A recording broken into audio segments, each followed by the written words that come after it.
सभी ने अपनी बात रखी। अभी 2 दिन पूर्व मुझे नॉर्थ ईस्ट के भी सभी आदरणीय मुख्यमंत्री जन से इसी विषय में चर्चा करने का अवसर मिला था, क्योंकि जहां जहां चिंताजनक स्थिति है उन राज्यों के साथ मैं विशेष रूप से बात कर रहा हूं। साथियों, बीते 1.5 साल में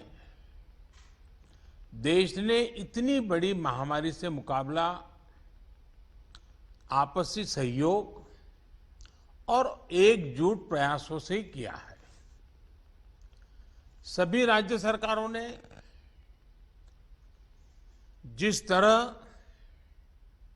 एक दूसरे से सीखने का प्रयास किया है, बेस्ट प्रैक्टिसेस को समझने का प्रयास किया है, एक दूसरे को सहयोग करने की कोशिश की है, और हम अनुभव से कह सकते हैं कि ऐसे ही प्रयत्नों से हम आगे इस लड़ाई में विजयी हो सकते हैं। साथियों, आप सभी इस बात से परिचित हैं कि हम इस समय एक ऐसे मोड़ पर खड़े हैं जहां तीसरी लहर की आशंका लगातार जताई जा रही है। देश के अधिकांश राज्यों में केसेस की संख्या जिस तरह कम हुई थी, उसने कुछ राहत साइकोलॉजिकली फील होता था, कुछ राहत महसूस हो रही थी।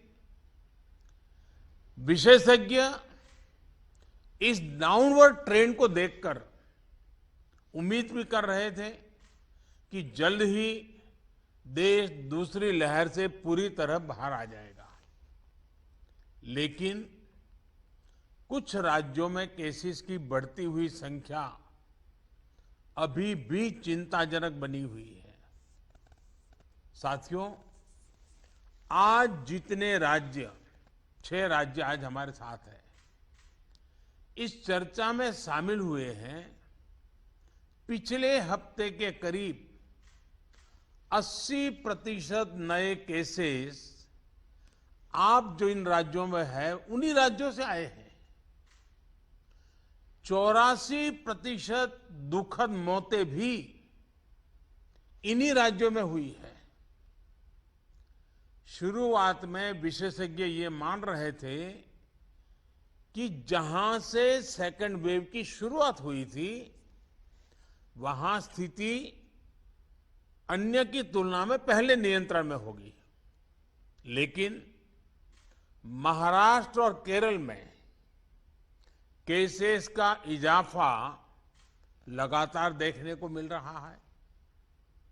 ये वाकई हम सबके लिए, देश के लिए एक गंभीर चिंता का विषय है। आप सब इससे परिचित हैं कि ऐसे ही ट्रेंड हमें सेकेंड वेव के पहले जनवरी फरवरी में भी देखने को मिले थे। इसलिए आशंका स्वाभाविक रूप से बढ़ जाती है कि अगर स्थिति नियंत्रण में नहीं आई तो मुश्किल हो सकती है। बहुत जरूरी है कि जिन राज्यों में केसेस बढ़ रहे हैं, उन्हें प्रोएक्टिव मेजर्स लेते हुए तीसरी लहर की किसी भी आशंका को रोकना होगा। साथियों, एक्सपर्ट्स बताते हैं कि लंबे समय तक लगातार केसेस बढ़ने से कोरोना के वायरस में म्यूटेशन की आशंका बढ़ जाती है, नए नए वेरिएंट्स का खतरा बढ़ जाता है। इसलिए तीसरी लहर को रोकने के लिए कोरोना के खिलाफ प्रभावी कदम उठाया जाना नितांत आवश्यक है। इस दिशा में स्ट्रैटेजी वही है जो आप अपने राज्यों में अपना चुके हैं, पूरे देश ने उसको लागू किया हुआ है। और उसका एक अनुभव भी हमें है जो आपके लिए भी टेस्टेड एंड प्रूवन मेथड है। टेस्ट, ट्रैक और ट्रीट। और अब टीका। टेस्ट, ट्रैक, ट्रीट एंड टीका। इसी वैक्सीन की हमारी रणनीति फोकस करते हुए हमें आगे बढ़ना है। माइक्रो कंटेनमेंट जोन्स पर हमें विशेष ध्यान देना होगा। जिन जिलों में पॉजिटिविटी रेट ज्यादा है, जहां से नंबर ऑफ केसेस ज्यादा आ रहे हैं, वहां उतना ही ज्यादा फोकस भी होना चाहिए। अभी जब मैं नॉर्थ ईस्ट के साथियों से बात कर रहा था तो एक बात उभर करके आई कि कुछ राज्यों ने लॉकडाउन ही नहीं किया, लेकिन माइक्रो कंटेनमेंट जोन पर बहुत बल दिया और उसके कारण वो स्थिति को संभाल पाए। टेस्टिंग में भी ऐसे जिलों पर विशेष ध्यान देते हुए पूरे प्रदेश में टेस्टिंग को ज्यादा से ज्यादा बढ़ाया जाना चाहिए। जिन जिलों में, जिन इलाकों में संक्रमण ज्यादा है, वहां वैक्सीन भी हमारे लिए एक स्ट्रैटेजिक टूल है। वैक्सीन के प्रभावी इस्तेमाल से कोरोना की वजह से उत्पन्न परेशानियों को कम किया जा सकता है।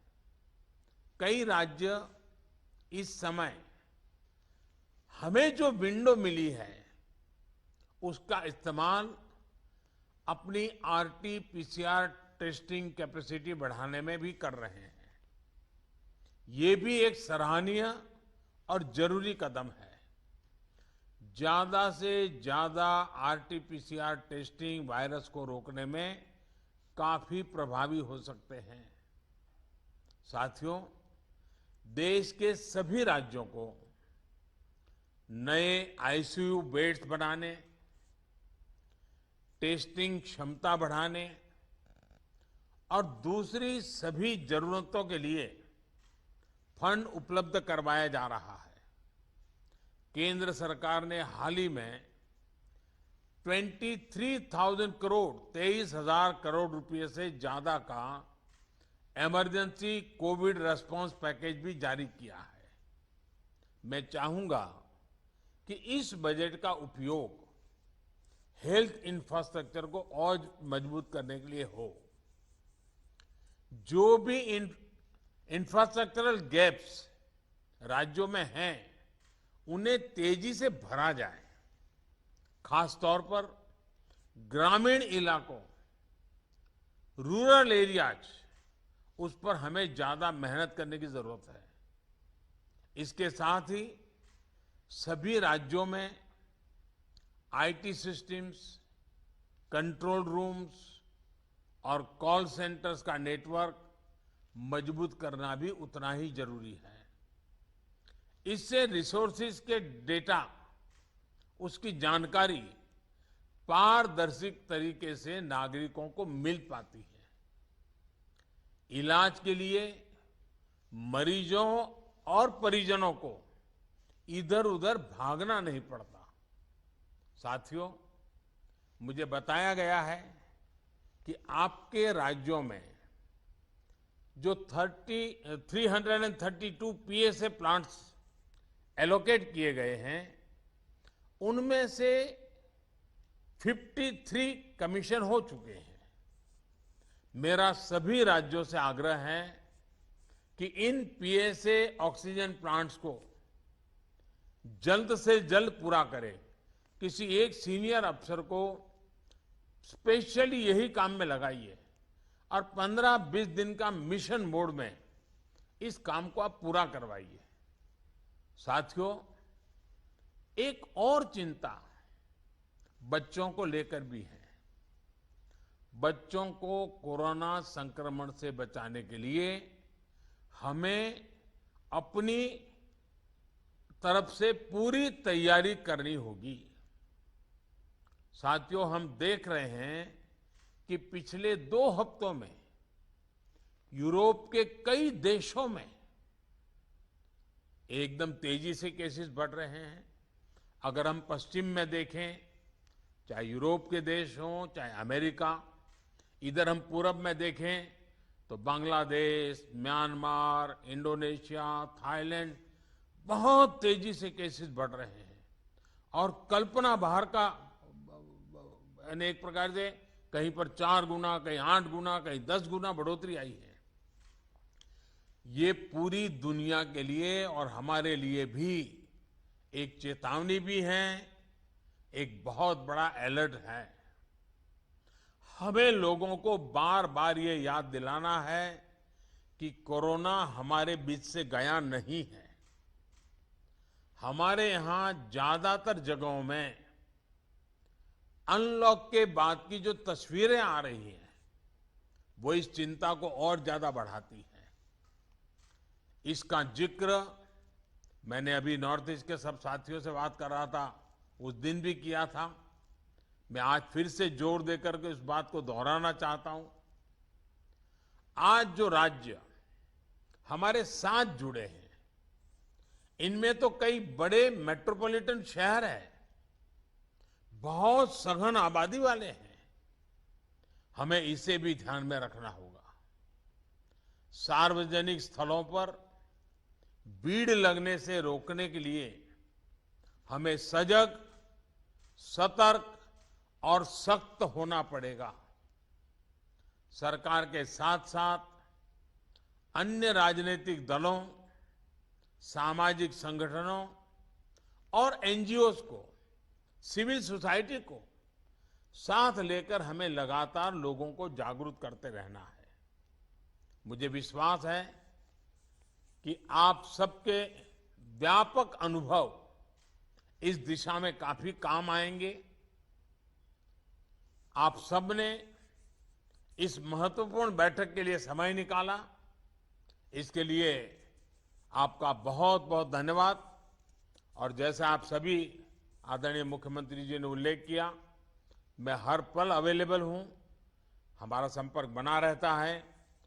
आगे भी मैं हमेशा अवेलेबल रहूंगा, ताकि हम सब मिलकर के इस संकट से मानव जात को बचाने के इस अभियान में अपने अपने राज्यों को भी हम बचा सकें। मेरी आप सबको बहुत शुभकामनाएं हैं। बहुत बहुत धन्यवाद। अब मैं